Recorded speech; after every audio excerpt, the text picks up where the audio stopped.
Welcome to Overwatch, and welcome to, you probably have noticed a change.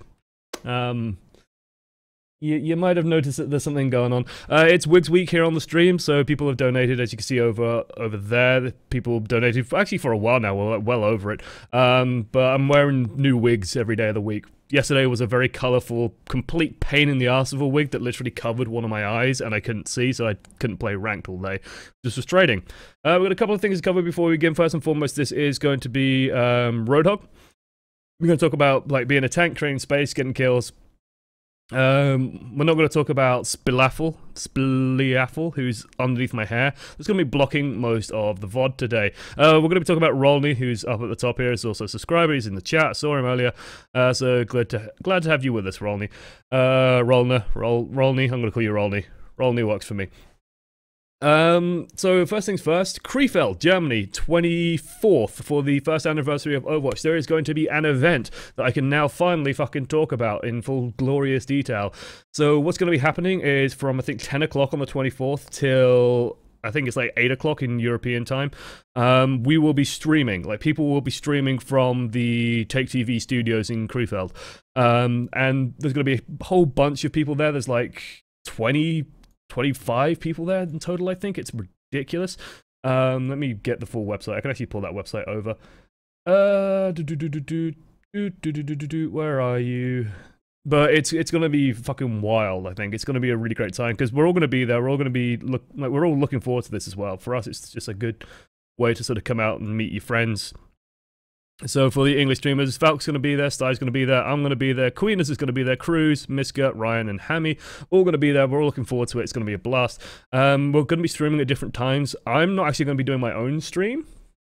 From what I understand, I'm going to be casting something later in the evening, like the main event in the evening, which is going to be super cool. So I'm really looking forward to doing that, actually.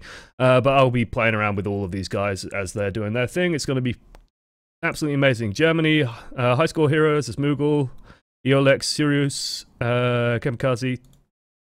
Alpha's going to be there, D-Gun, like tons of these people that I've sort of met here and there all over the place. A lot of the Italians I actually met a couple of times, so Hal, Power, this is Herc, H82, Midna.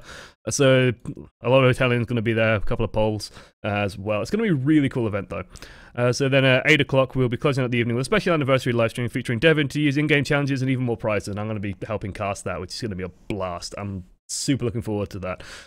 So definitely keep your eye out for that. Keep your eye out for announcements of where to watch that. But they're trying to set up like this big linked Twitch thing where you can just click a button, you can see all the streams. So there'll be more info on that as we get closer to the event. If you are in that area as well in Germany, there were tickets to the event that are now sold out, but there's a bar downstairs, so you might be able to just turn up and talk to people. I don't know. I don't know if you'll be able to get in or not with a ticket or not, so I'm not so sure. I'm really looking forward to that. Okay. Let's see. Otherwise, yeah, we're going to be talking a lot about Roadhog. We're going to be getting started, and yeah, it's going to be pretty cool. What's with the hair? Yeah, Wigs Week. Welcome. Welcome. I'm wearing stupid hair all week, so you missed yesterday where I had a freaking, like, huge thing that just blocked my face and vision that I couldn't do anything with. Anyway, right, let's get serious. Let's talk about Roadhog. So, game rating's about 3.2k. Rolney said that he'd sort of been on a losing streak before this, so he'd been dropping down and down and down in the ranks. And then felt that this game was like a good bounce back, spoiler alert. So, it's pretty cool. Top right of my green screen is showing. Top right. Yeah, I see it. Yeah, now on the screen. Yeah, that's part of the problem with going this high up on it. Maybe if I just... Oh, you see now... Top left is shown. Now it's shown on both sides, so I'm going to just bring this down a notch. We don't need to see all of that. There we go. My hair's going to be cut off, but whatever. Blocking less of the screen. Snooping on other people's profiles, and let's get on that. Instantly, when I saw this game, I was thinking, holy shit, this lineup. This is a team. Can we do this game seriously? Says Splifaffle. Splifail, that's it. Not both hands on Widow. Okay, you will get games of Overwatch like this. This will happen to you. You will have team lineups that are absolutely garbage, and especially as you get near the end of the season, we've definitely seen this. People will play nonsense. They will play absolute bullshitty nonsense. Sometimes, and depending on your rank, it might happen more, it might happen less. I think it's a bit of a myth that it stops happening like Master and Grandmaster. It's actually, towards the end of the season, at Masters especially, I'd say it happens a hell of a lot, where people are just bored and they want to force the way into doing things. So you will get teams like this. How do you deal with a team like this? How do you deal with a team like this? It's actually pretty simple. You just play your best. Like, that's all you can do. Like, shouting at them. Like, let's say you join team chat and you go, oh, what the fuck are you doing? Oh, Widowmaker, you're such garbage. Your hands on me, for fuck's sake. They're just going to close up and want to spite you, pretty much. Like, they've already made the conscious decision of, okay, we're going to play these two off-meta heroes come hell or high water. Like, we picked them, we're going to lock into them, whatever. It happens. And then it's like, if you shouting at them, nothing good is going to come off the back of that. All you can do is try and play around it, and then as the game progresses, say stuff like, guys, this isn't working, can we swap some stuff up? You've got to give people the benefit of the doubt, almost, when you're getting started with a game. And you can try and say, you know, politely ask, hey, this team comp looks a bit iffy. Let's try and change a thing or two, but if they don't, there's no point just going, shouting, and getting ragey. Just really bad start to your Overwatch match, basically. And it gets off on the wrong foot as well with complete strangers. You got to be careful when doing that with strangers. This Reinhardt player commits suicide. My bad. Sorry, guys. Yeah. He just, like, so if you're playing Reinhardt on this map, don't do what this guy does and, like, charge all the way freaking into their team. And he just dies because this instantly stops any momentum. Any chance that you guys have of doing some forward pushing is just dead in the water. Luckily, we're playing Roadhog. We can actually get a lot done. So just coming off the back of what we were talking about last week with being active, Roadhog is a great hero where you can be active. Every time that hook is off cooldown, we have great opportunities like this one, for example, where we can get stuff done. This is actually a really nice pairing with the Hanzo, where it gives us an easy opportunity to get a lot of good work done, where we can see D.Va come around the corner. It's the easiest hook in the world.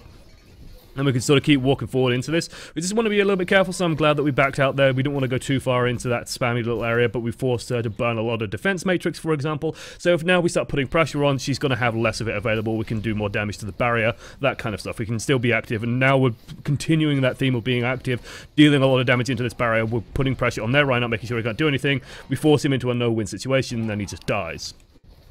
Right, so we can actually sort of make a lot of things happen on our own as well, which is why, as when playing Roadhog, we shouldn't really be too concerned with like the fact that we have a Widowmaker and we have a Hanzo, because we're Roadhog, we're very self-sufficient, and this is why Roadhog is very good at carrying, or very good at just getting a lot of personal elo, because you can do a lot on your own. You're not relying on your teammates to do things. With an Ana healing us, we are in actually a really nice position. So this Roadhog, this Reinhardt panics, like his barrier still has 1,000 or so left in it, and he just panics and then easy free kill for us, so I'm fine with that. I'm fine with us taking the time as well, instead of just doing what this Reinhardt does, which charges in again. We can just play around this corner, get to cover, give Ana some free charge, hope that maybe Widow and Hanzo can get a pick or two. Looks like they can't, but hey, free D.Va. We can just keep on it. Almost get her out of mech, feels good. We can play around the health pack. We're just very difficult to remove from here. So we can't run back out, we're kind of stuck. The D.Va can build up a bomb, but honestly, it's not too big of a deal. This is a big mistake by her, especially just because she doesn't acknowledge the threat coming in behind us, so easy kill. D.Va's down. Got a pick on the fire as well, going in. Genji's already got a Dragon Blade somehow. Feels good, man. They've used res. Really nice little flank here. Part of why this flank works is because their team is so... Like, your team is never going to be together, so just trying to thrust up through the main is never really going to work very well, just because they can field more people in that main pathway than you can. So I'm honestly fine with this just going completely on the flank here. We got isolated, and then we started making a good decision to just go around the back. Let's get a couple of kills. Let's just be a constant threat that they can't really deal with and can't really push away. We're doing a really good job of just breaking their tanks apart. And they're playing like a tank-heavy lineup, and this is honestly where we thrive, right? Like, if we look at what the enemy team's running, and we think about our objectives, you know, what are the kind of things we're going to be dealing with? Well, this is a pain in the ass. If you can get a hook on either of these, then great, but that's very much like a, not even a secondary objective, but more like a tertiary objective, right? We don't really care about this too much, because the amount, if we can get a hook on it, they fucked up, and they shouldn't be fucking up like that at this sort of level of play. We definitely want to be concerning ourselves more with this half of their team. And specifically stuff like just getting the Reinhardt and definitely bullying the D.Va whenever we have an opportunity to. We can put a lot of shots into the D.Va. And if D.Va's getting bullied and taken care of by us, then Widowmaker is now free to do stuff. We've got a Tracer now instead of the Hanzo, which is great because that's honestly going to work really nice against these two.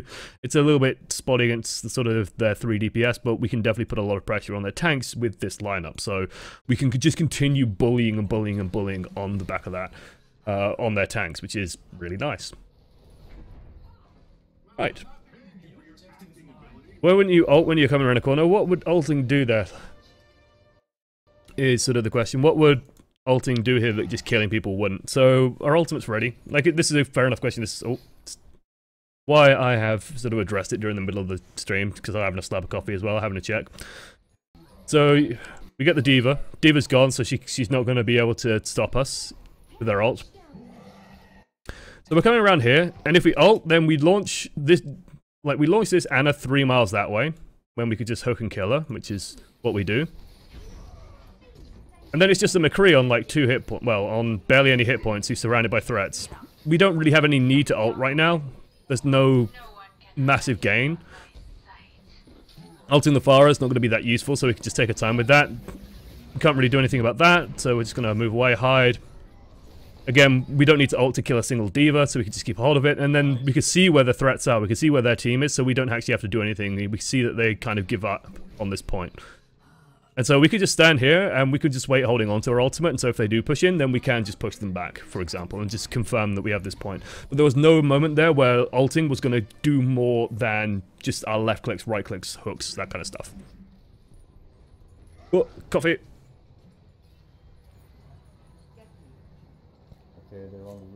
Like, I mean, while we have this little bit of downtime, it's a good opportunity to talk a bit about what Whole Hog can do for you and what Whole Hog is sort of meant to do. Whole Hog stops momentum from their team, so if their team's trying to do something, you Whole Hog into it, they are just pushed back. And this is true for enemy team uses big ultimates, like uses Nanoblade, like Earthshatter, for example. If they manage to Earthshatter and catch a lot of people, Whole Hogging is a great way to just stop them from acting upon that. Nanoblade Genjis is definitely a big one. Pushing back Winstons is always a big one. Pushing people off cliffs is always good.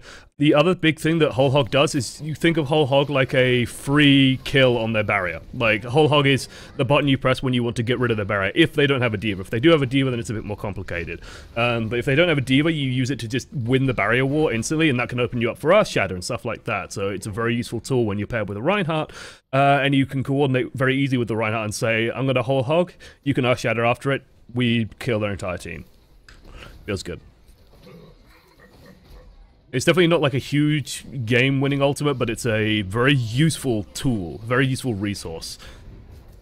Otherwise, we're forced into sort of regroup, but we're staying active, we're dealing damage into barriers, is what we want to be doing. And we can just slap into this barrier a little bit, feels good. We can try and get... Like, I'm kind of happy that we got the Reinhardt there, but, you know, we could have got the D.Va as well. This was very nice. I just want to point out what happens here, the best way to deal with the Reinhardt. So after the hook is finished, hold down W so you are moving forward. Slap him pretty much right in the neck, usually is the best place to aim with the left click, and then as long as you keep moving forward, the Reinhardt has no good options, right? Reinhardt has 0 good choices here, because all you can do is hold up his barrier and try and back away, which means he moves slower than you, so you can just catch up to him and deal easy damage that way, or he lowers his barrier and tries to run away, in which case you just shoot him regardless. So Reinhardt has no good options in that situation. He has to have healers supporting him to actually be able to survive situations like that. Getting rid of the Reinhardt means that we can get an Earthshatter in, which I think is what happens. Kills the Ana, but unfortunately nothing's around to really deal with this Pharah. Luckily we managed to get her. The big thing with how Hook works, and this is sort of an important mechanical aspect, is with Hook 2.0, Hook was changed to pretty much always do the same thing, right? The person will always end up in the same place. So let's play this. So you can see, like, with Hook 1.0, the Pharah would just be pulled in a straight line along the chain, basically, and she would end up in our face looking up here. With Hook 2.0, she pretty much will end up down here on the floor in front of us.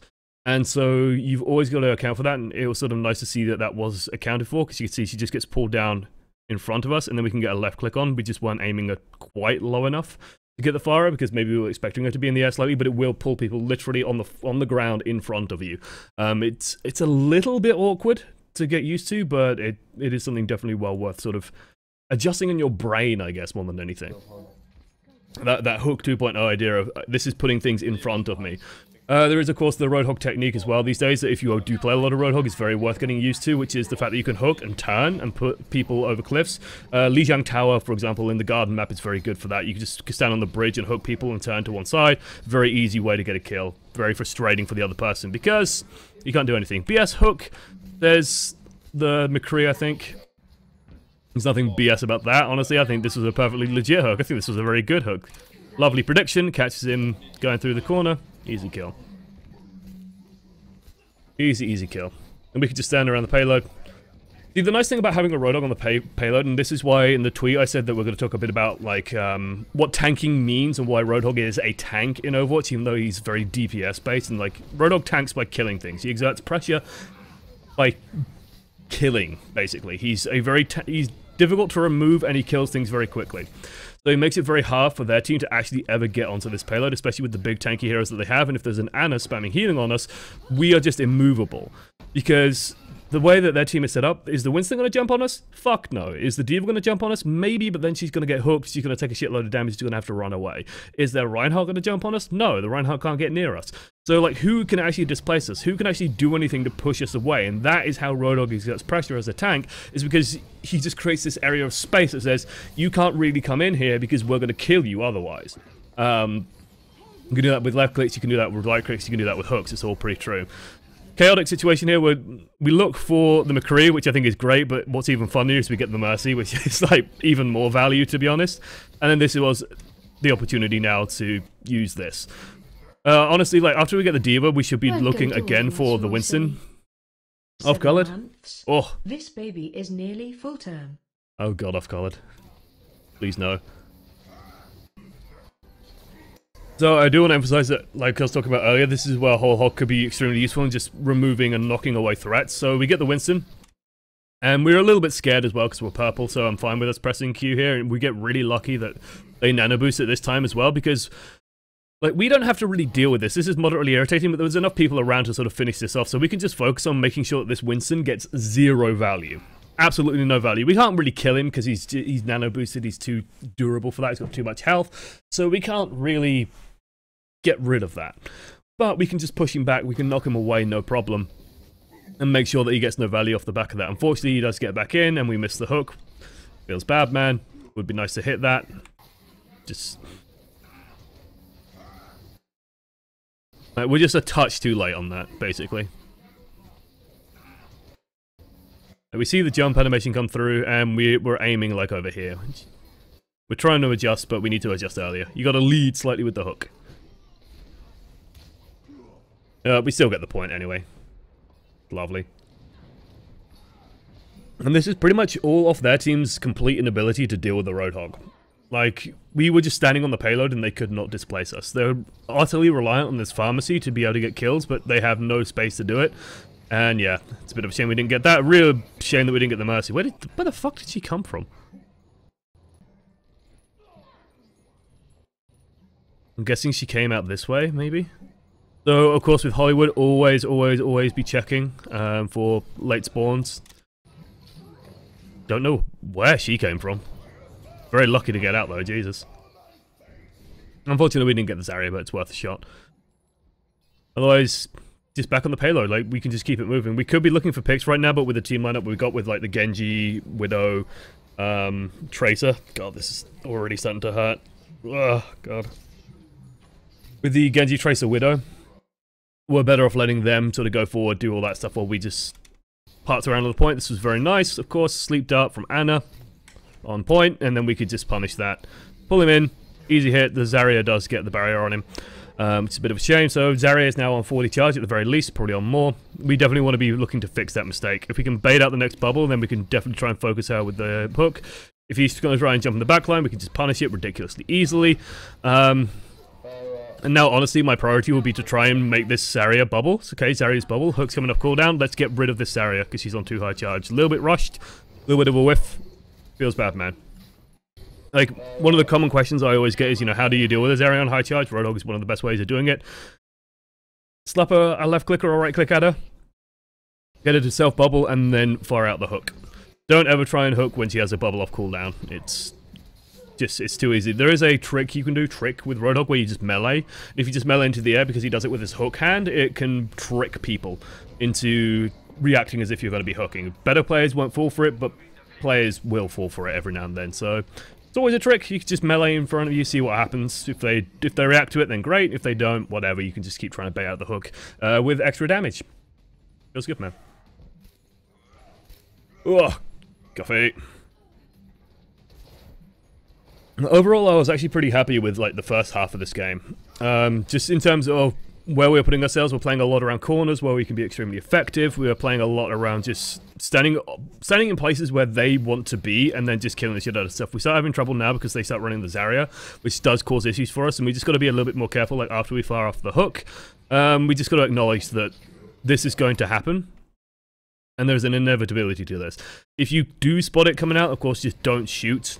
Unless it's a 200 hit point target, and a high value 200 hit point target like Mercy or Anna, for example, they would be worth probably popping the bubble and then just trying to confirm the kill. But if it's a Winston, a tanky target that was going to take more than one shot anyway, better to stop. In these instances, it's sort of coming out in unfortunate times. This is a good opportunity for us to get the finishing blow. I'm surprised we didn't hook this. Just interesting tidbit. As long as Reinhardt keeps his barrier up, I don't think Zarya can shield him. I don't think you can put bubbles through barriers. I don't think you can.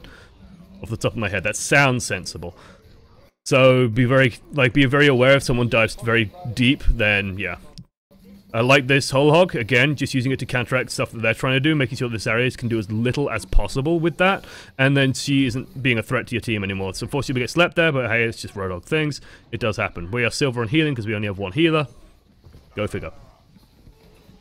I just looked at that and just kind of went, Welcome to Overwatch, mon silly. Hey! Next donation goal, die the stash. Die the stash. It's tempting. It is tempting as a goal. What colour would it be? Anyway. The hunter down the Winston, this, I'm less keen on, let's just leave that, because if he jumps in, then we can just punish him. If he doesn't jump in, then we can't do anything. It's a bit of a shame here. Hey!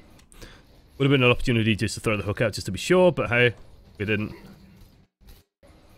The reason why I say throw the hook out is because we want to deny this Winston chances to do things. So when Winstons are being aggressive, good Winstons will usually be this level aggressive when they have like an ultimate in the tank, for example, when they have Primal Rage ready to go.